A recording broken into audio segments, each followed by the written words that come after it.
Permettez-moi tout d'abord de remercier Anna. Donc, je te remercie, Anna, pour vraiment ton énergie et ton engagement dans le maintien de l'association Adali là-bas de Montpellier, mais très fortement en connexion avec le Vietnam.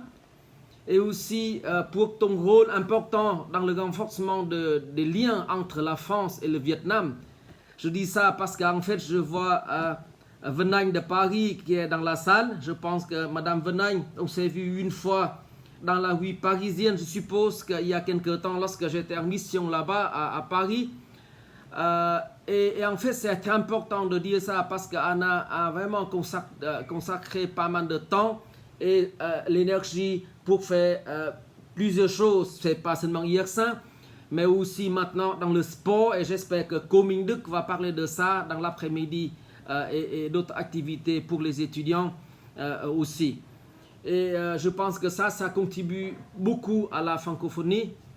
Il faut être honnête aussi qu'en fait, il y a des gens qui parlent français au Vietnam, mais il y a de plus en plus de gens qui apprennent et parlent l'anglais.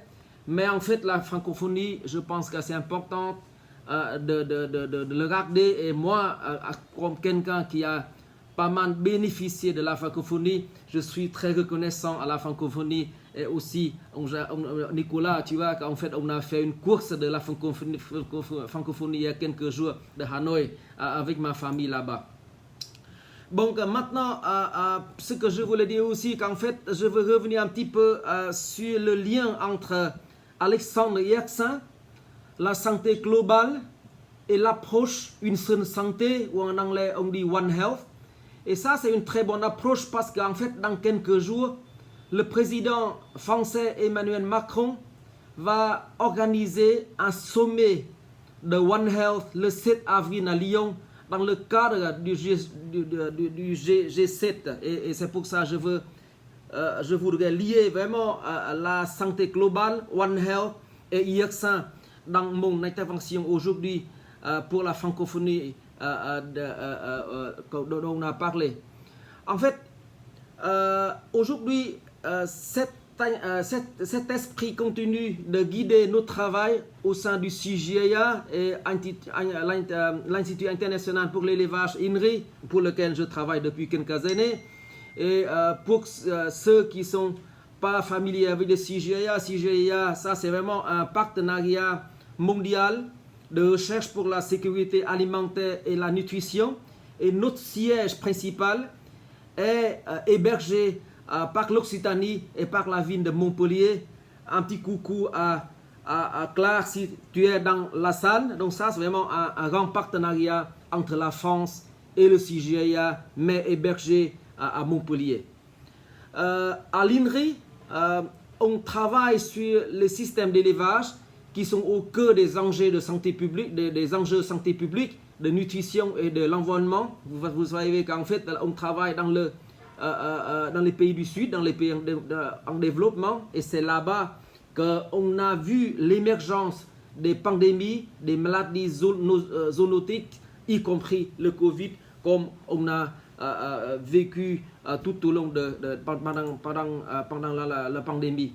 Et l'approche One Health, ou l'approche une seule santé en français, repose sur la compréhension qui reconnaît l'interconnexion entre la santé humaine, c'est notre santé des hommes, la santé des animaux et la santé des écosystèmes.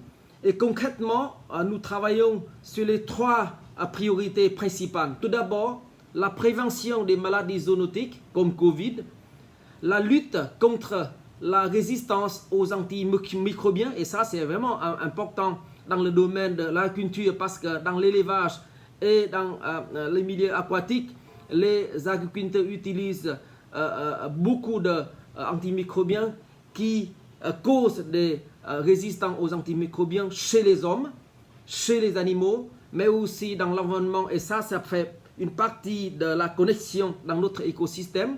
Et la troisième axe qu'on travaille là-dessus, c'est amélioration de la sécurité sanitaire des aliments et notamment dans les marchés traditionnels dans les pays en développement.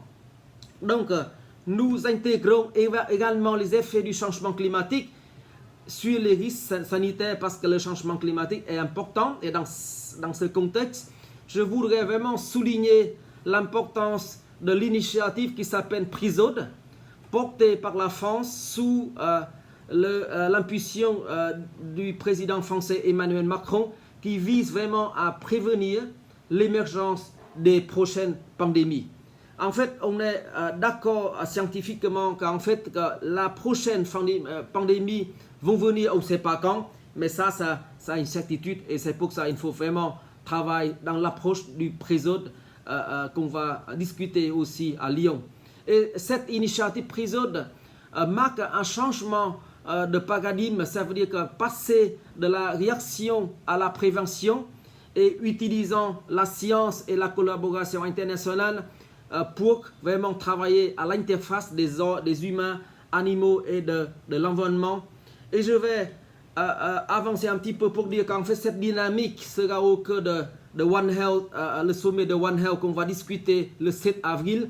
Et pour votre information, je pense que l'ambassadeur du Vietnam de Paris va participer à ce sommet au nom du Vietnam. Alors qu'Emmanuel Macron a aussi invité le Premier ministre Phạm Minh Chính à venir pour ce sommet, mais ma compréhension qu'en fait, M. Chính va venir, mais notre ambassadeur sera là pour discuter du partenariat dans le domaine de la santé et de One Health. Je voudrais dire aussi qu'en fait ici au Vietnam, les enjeux sont vraiment très critiques et les systèmes d'élevage sur lesquels on travaille évoluent très rapidement et nécessitent des approches très intégrées pour prévenir les maladies. Et je voudrais dire aussi qu'en fait la francophonie joue un rôle clé pour faciliter les échanges et surtout entre les pays francophones, par exemple la France et au Vietnam, là où on a le CIRAD, l'IRD travaille ici avec nous au les gens du CGIA pour renforcer une communauté scientifique engagée.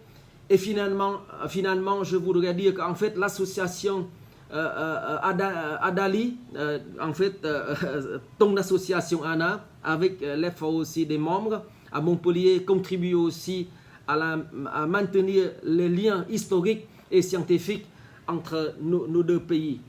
Je voudrais finir pour dire qu'en fait, sur une note personnelle, en fait, moi, j'étais là-bas à Montpellier avec Anna, je garde un excellent lien avec la France et les institutions françaises. Et maintenant, comme je suis ici au Vietnam, en tant que directeur régional de l'Institut international pour la recherche de l'élevage INRI, où je dirige aussi les activités en Asie, pour contribuer au programme de One Health. Mon travail porte aussi sur l'interface entre l'agriculture, la santé et notamment la sécurité alimentaire et les maladies zoonotiques.